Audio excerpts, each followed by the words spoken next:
This is a look at the genuine Briggs B500025 push button. This button is chrome. As you can see here and here, it's all chrome. It shows you on the top here the half flush and full flush buttons. It comes complete with the nut, which is normal thread, left to loosen and right to tighten. The legs are adjustable with these little screws here. Turn that, it allows you to move the screw there, and then you just tighten that back up when you get it where you need it to be.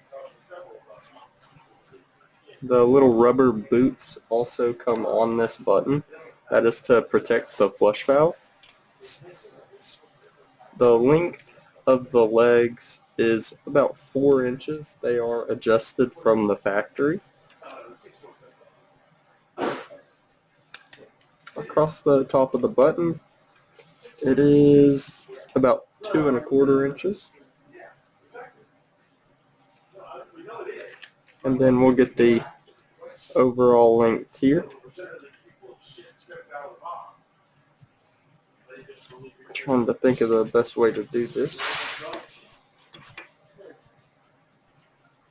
There we go, about 6 inches total. That's from the end there. The nut along with the button itself is plastic.